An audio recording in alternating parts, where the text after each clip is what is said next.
sharinga musharinga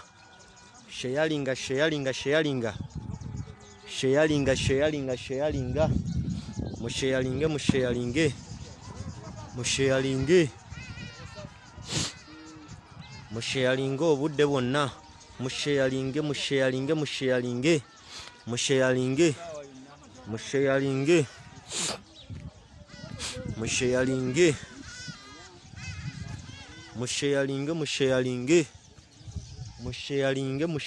musharinge kekana kadde mulindwa musharinge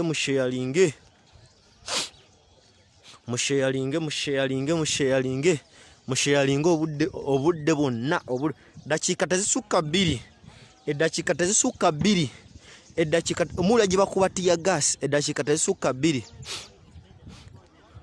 eddakiika tezisukka 2 eddakiika tezisukka 2 eddakiika tezisukka 2 mu kaseera kano eddakiika tezisukka 2 tusuubira Honorable Kyagulanyi Ssentamu okutwegattako wano ku Kacheeka Stadium tezisukka dakiika 2 musharinge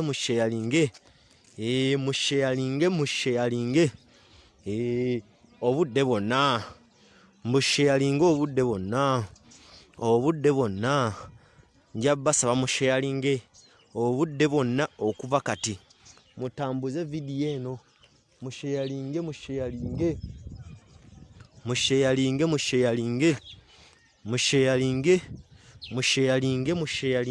essaawa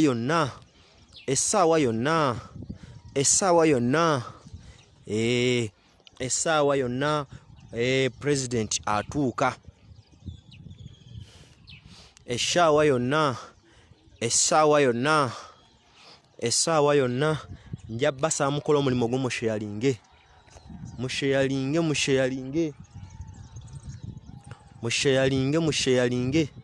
njabasaba mutambuze musharinge obudde bwonna essaawa yonna okuva kati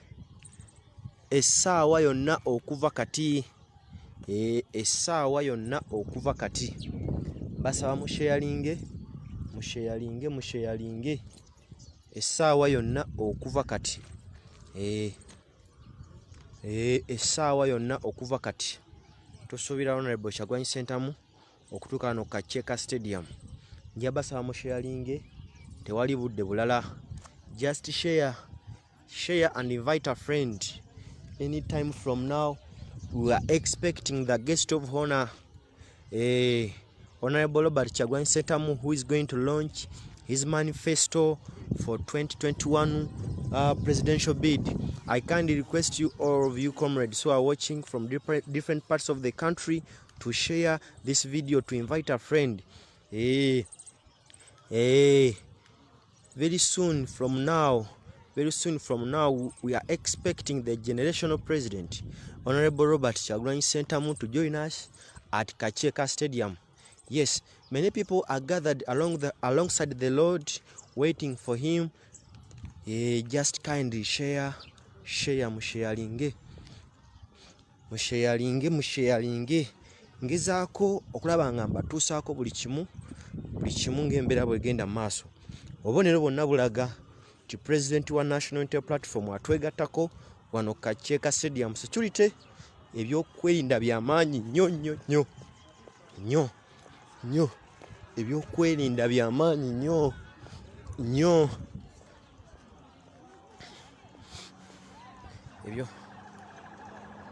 Ebyokwerinda by'amaanyi nnyo.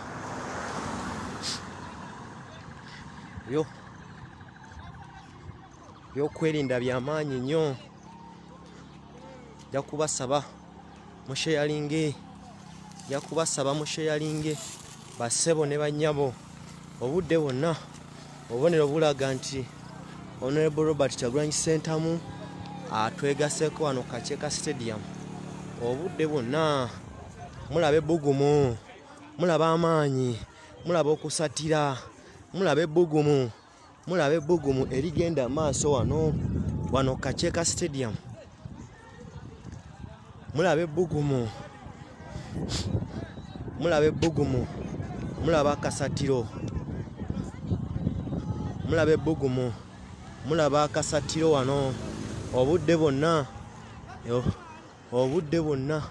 tusuubira Honorable Robert Kyagulanyi Ssentamu okutwegattako wano Kakyeka Stadium Mbarara.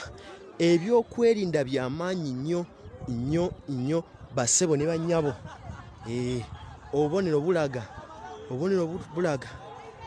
ti Honorable Kyagulanyi Ssentamu, obubonero bulaga ti Honorable Robert Kyagulanyi Ssentamu atwegasseko wano Kakyeka Stadium.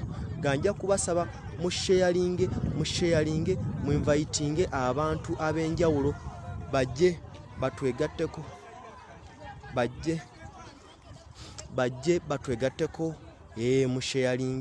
musheyalinge bassebo ne bannyabo.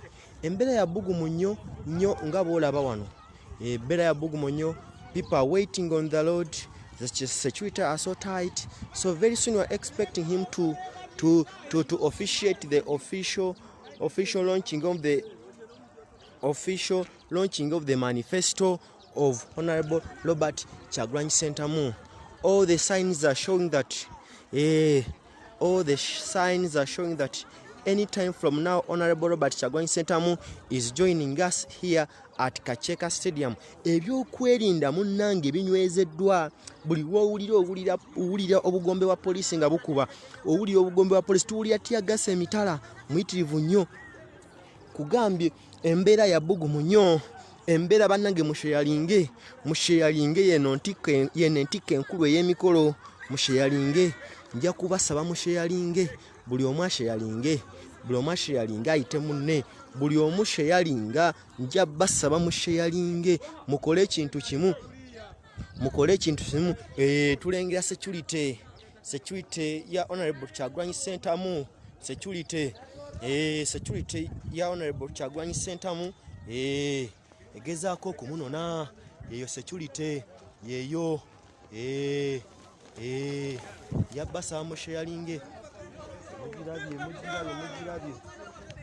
Eyo security ya Honorable Kyagulanyi Ssentamu nga mubalaba.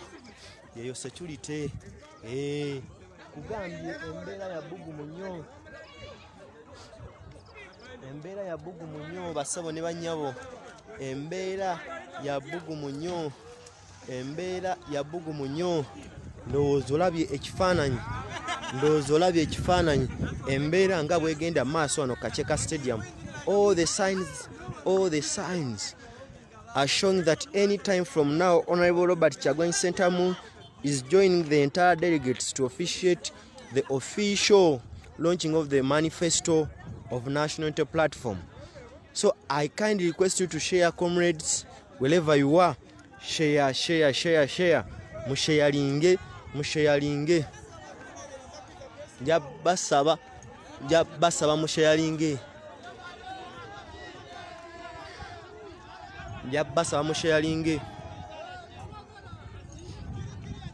Mbasaba ekintu kimu musheyalinge bassebo ne bannyabo. Kyekyoka kye mbasaba. Mukole omulimu gumu musheyalinge. Mukole omulimu gumu musheyalinge. Mukole omulimu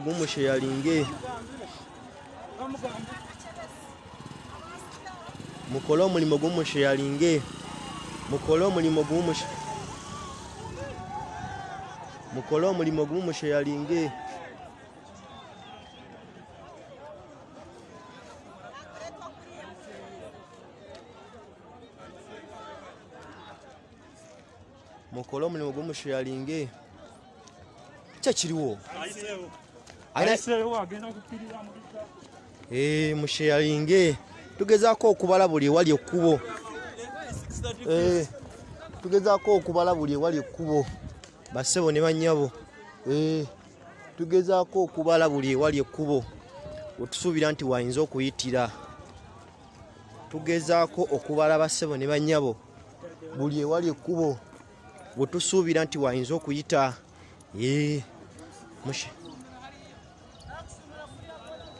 Musheyalinge.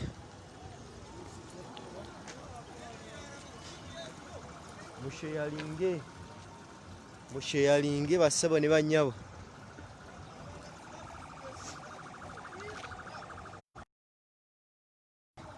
musheyalinge mukole omulimu gumu gwokka mukole omulimu gumu gwokka nja kubasaba musheyalinge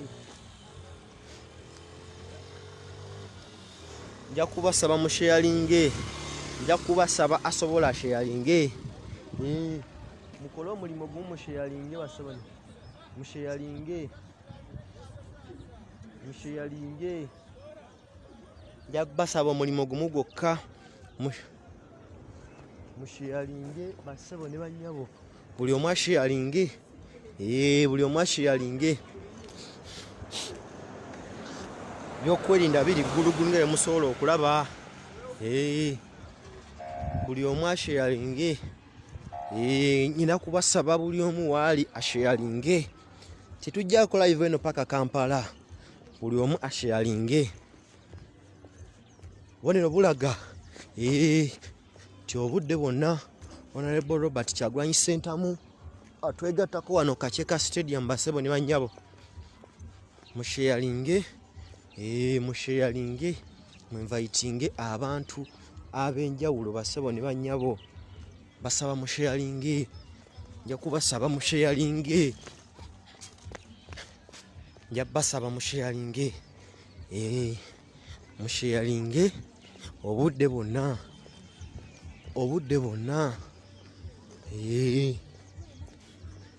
musheyalinge obudde bwonna tubala bubazi amakubo tubala mabale amakubo tubala mabale oba otayiriza ano nga bagamba ayise wali ng'olina okyusa timing amakubo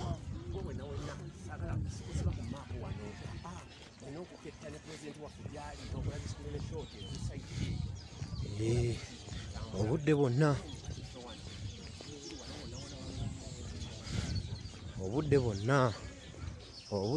tusuubira omubaka president wa National Unity Platform atwegattako amakubo tubala mabale basebo ne bannyabo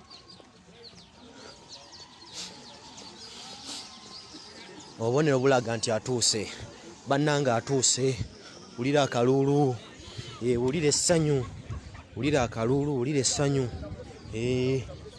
obubonero bulaga nti atuuse tewakyali kulanga kulala obubonero bumaze okutulaga nti atuuse obubonero bumaze okutulaga nti atwegaseeko obubonero bumaze okutulaga nti atwegaseeko weri gy'olengera abantu eri emitala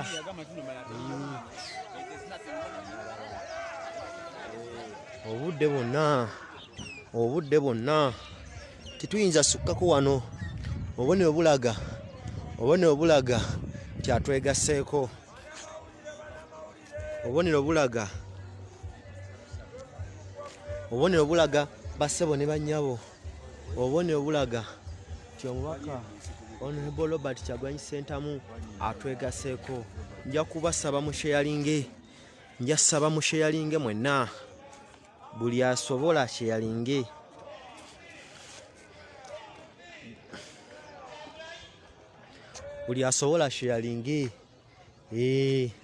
osobola okulengera abantu bali eri mbitooke wanoona poliisi yabaganyewo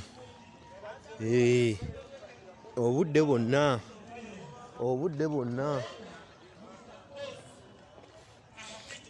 bwonna basebo ne bannyabo gwe wenna ali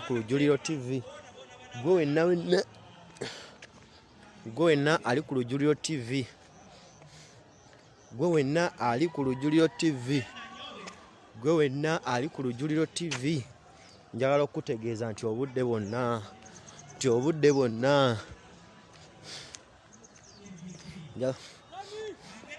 njagala bategeeza nti obudde bwonna weewane wali fayino omubaka president wa National Unity Platform mwagenda okuyita yeno luutu eri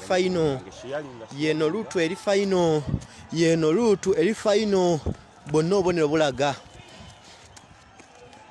obubonero bulaga ti yerina ekkubo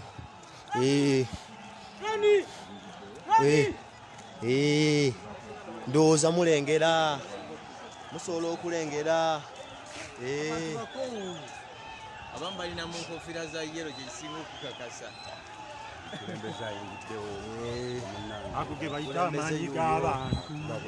abantu bangi nnyo musobola okulaba embeera weewano pulezidenti yuyayingira yuyatuuka yuyayingira osobola okulaba abantu abagiddeko osobola okulaba embeera nga bweri osobola okulaba ebbugumu ly'amaanyi nnyo osobola okulaba ebbugumu osobola okulaba embeera nga bweri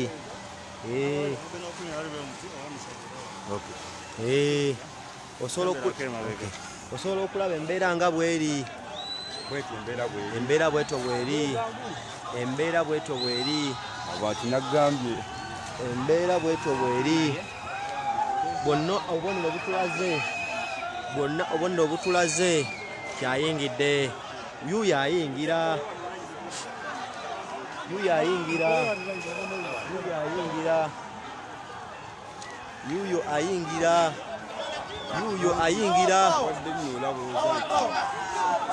yuyo ayingira yuyo ayingira yuyo ayingira sheyalinga yuyo ayingira yuyo ayingira yuyo ayingira ayingiddewo musheyalinge yuyo atuuse yuyo ayingidde njabasaba musheyalinge yuyo ayingidde yuyo atuuse yuyo ayingidde musheyalinge yuyo atuuse yuyo ayingidde yuyo ayingidde yuyo atuuse yuyo ayingidde yuyo ayingidde yuyo atuuse musheyalinge musheyalinge musheyalinge musheyalinge musheyalinge yuyo ayingidde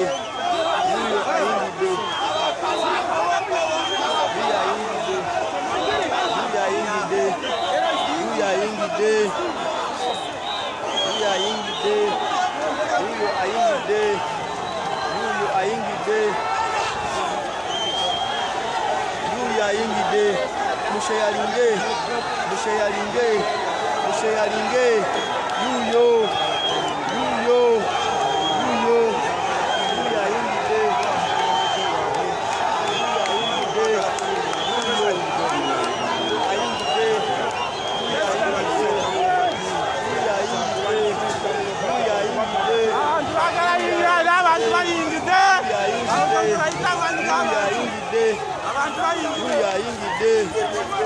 ayingidde omwagala w'abangi Honorable Robert Kyagulanyi Ssentamu ayingidde musobola okumulaba awerekeddwako First Lady amuwerekeddeko osobola okulaba embeera bwetambula musheyalinge mutambuze vidiyo eno musheyalinge osobola okulaba embeera nga bweri osobola okulaba embeera nga bweri musheyalinge njagala basheyalinga pulezidenti atwegaseeko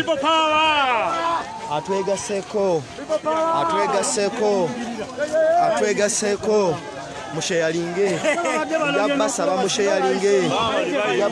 musheyalinge nja kubasaba musheyalinge asobola sheyalinga noma sheyalinge njagala basheyalinga basebo ne banyabo njagala basheyalinga basebo ne banyabo pulezidenti atwegaseeko wano Kacheeka Stadium osobola okulaba twagala nnyo okwebaza bonna tiimu ekola ku security y'omukulembeze olw'omulimu gwe bakoze ogw'ettendo okuva gye basimbudde paka wano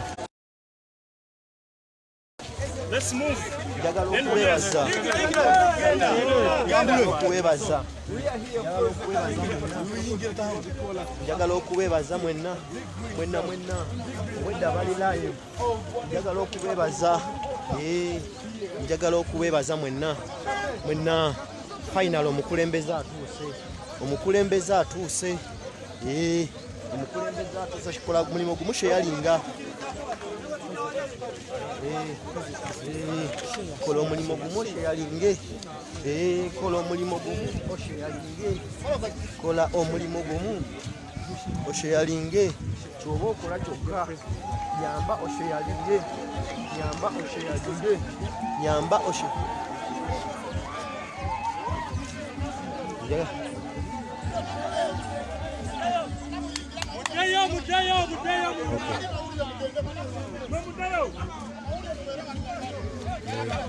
njagala okubeebaza mwenna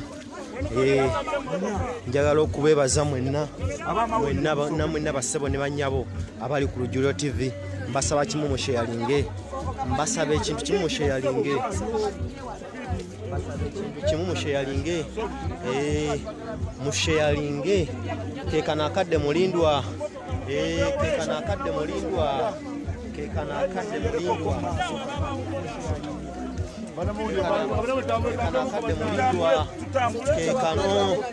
Keekana akadde mulindwa.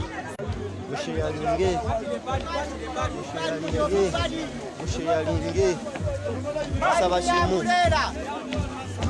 Basaba ekintu kimu musheyalinge.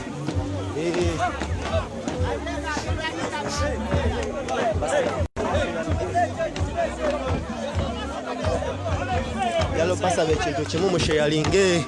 Yalo basaba ekintu kimu musheyalinge. Yalo basaba ekintu kimu musheyalinge. Olaba enteekateeka. Olaba enteekateeka. Olaba enteekateeka nga bw'eri. Olaba enteekateeka nga bw'eri.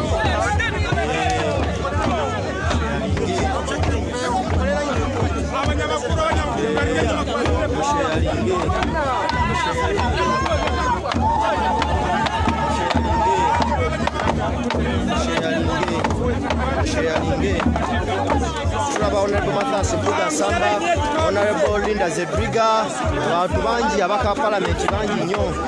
Abaka parliament bangi nnyo abazzi okuwaniriza Honorable Robert Kyagulanyi Ssentamu. Bazzi okuwaniriza embeera bw'etyo bw'eri. Embeera bw'etyo bw'eri.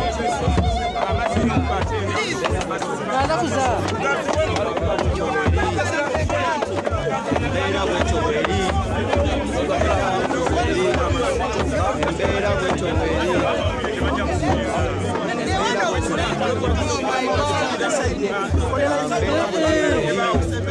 Obudde bwonna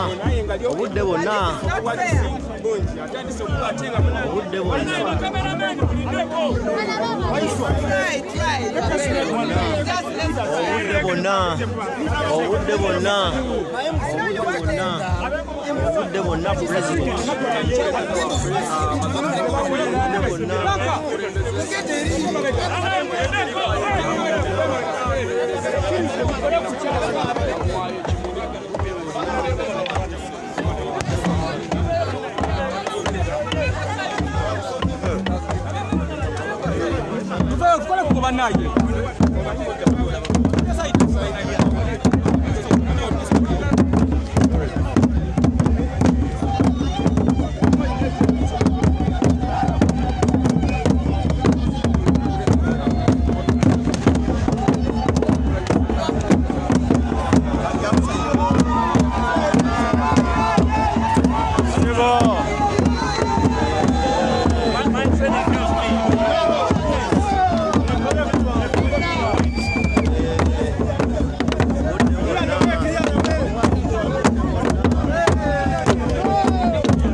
Let us settle in.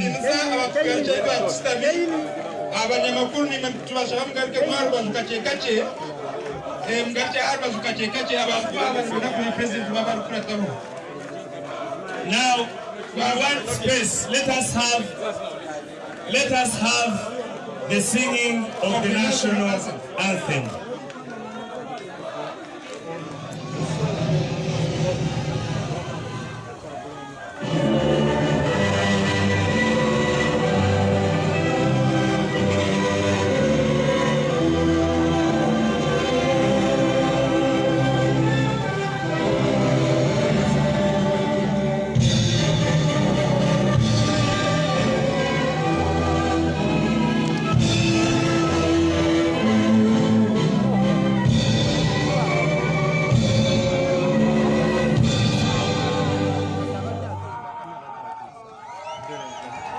Let us have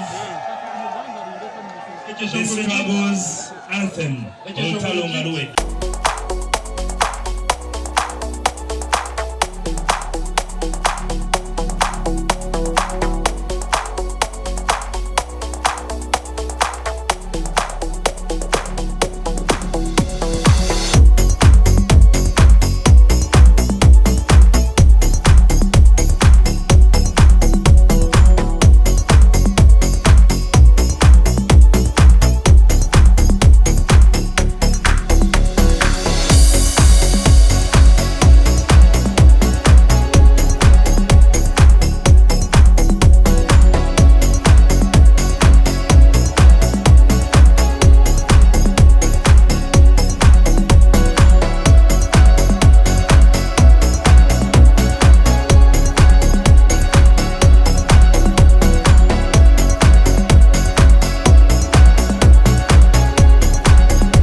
Now let us all please give the president the ambience to enjoy the function. Let the journalists have where to stage. Let the journalists have where to stage. DJ,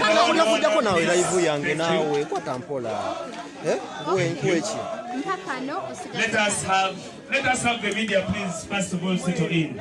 We are now going to have a prayer. We are going to have now a prayer, and it is going to be led by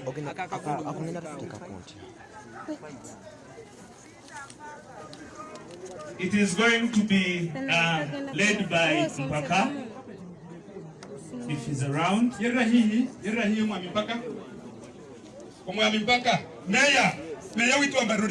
Come and lead us in a word of prayer. Yes, please. Okay. All protocol fully observed. We are going to have a prayer, a very powerful prayer, a people power prayer. And before I pray, I want to allude to something in the Bible. In the book of Samuel, there was a man who had been anointed to lead the nation. And for a long time, the young man was opposed. But the anointing of leadership was not on the other man. The anointing of leadership was on this other man. So our one is the power behind every prayer. We are going to say a prayer to establish that in our season and in our very own generation. So let us lift our right fist, all of us, and we are going to pray in power. Lord, in the name of Jesus, we want to thank you for this function. Under the anointing, we thank you for the leader you have given us, the leader of our generation, the leader of our season. We thank you for his being here, and we commit this function into your hands. We pray that it will be a success. We pray that you will give us good news. In everything we do, we will succeed. And come, as we open the campaign, as we go to converse for votes, it will all be a success. We thank you for the support. We thank you for the people that are running everywhere. We pray that success will be ours. Everything will be for the joy. Everything will be for the success. We commit our leader into your hands. May you guide his footsteps. The word says that the footsteps of a good man are ordered by the Lord. May you order his footsteps. May you bring him to places that he has never even believed.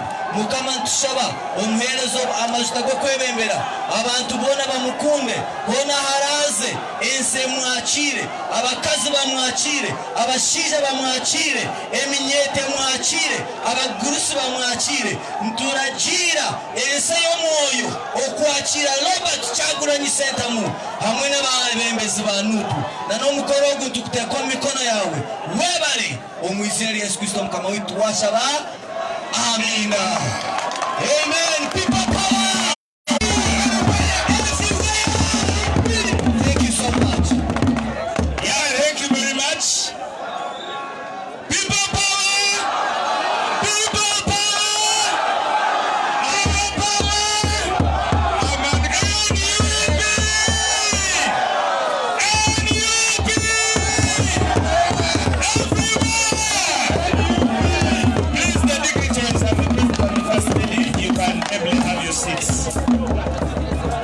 We are going to begin the function. I am only here for 2 minutes and I hand over the function to the spokesperson who will take us through the rest of the function. Mr. President, you're very much welcome. I want to invite you and the First Lady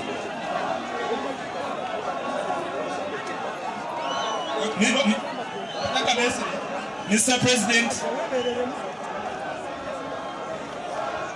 President and the First Lady, assisted with the technical team of Chairman Nyanzi, you're going to first come and pop the balloon. Many people out there, they have been yearning to see you, and the best we could do is to tell them that the function has started. So please come and grace that function. Chairman Nyanzi and the First Lady and the President, please. Everybody has a balloon, you release that balloon once the President. Everybody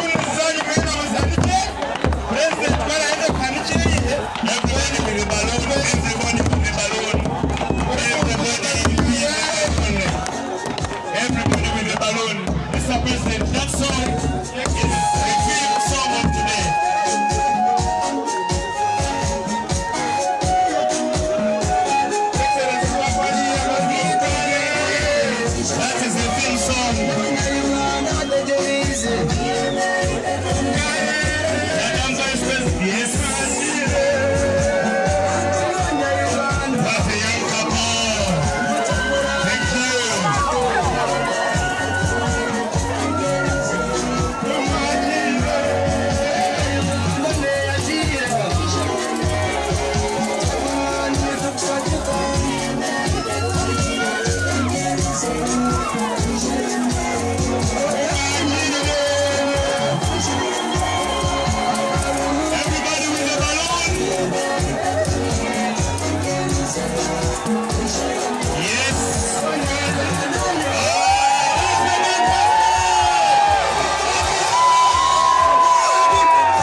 DJ, thank you. For the interest of time, we want to give back this function to the Secretariat, so we want to do it faster, our part.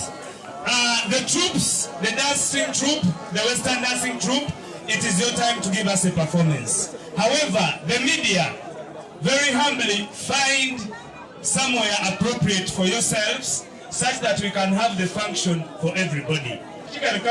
Abantu abanyamakuru mugira umwanya gumwe mukwatera w'ibyone mukanda kukwata okama byo kw'abantu bajyo nani bashaba abanyamakuru tutunga umwanya gumwe tona tukwatera aho tukanda kwata mazima abantu baje bona mukureba biza kuri president wabari kurataho ikintu kirungi kushaka mukubakingira kumureba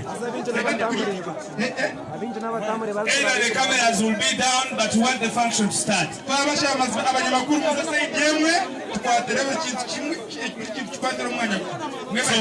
Mr. President, you're going to have a performance from the Hippos troupe. They are from Mbarara.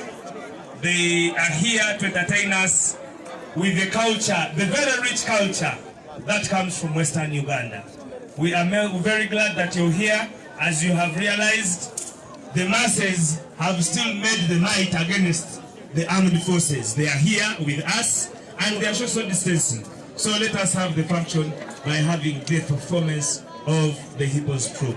Abamauli, they give opportunity to the rest of the people. Please go ahead. Thank you very much.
People power, our power, as you might have realized, people power, our power.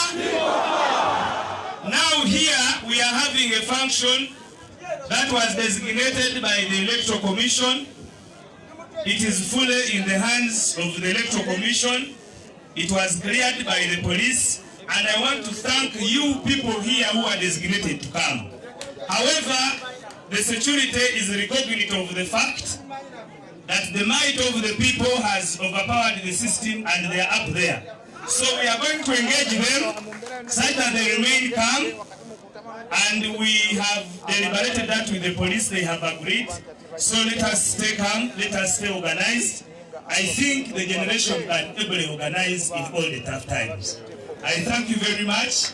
At this juncture, I will give the function back to the hosts and they take us through. But most importantly, Joel Senyonyi is waiting to take us to the launching of the manifesto. Thank you very much. Hello, Abanyambarara. Hello, people power. MUP. Chagurani. Hatachinku bashaba bishemwe. Nani bashaba ngo mushtame mugire tuhurire. Aha go kuba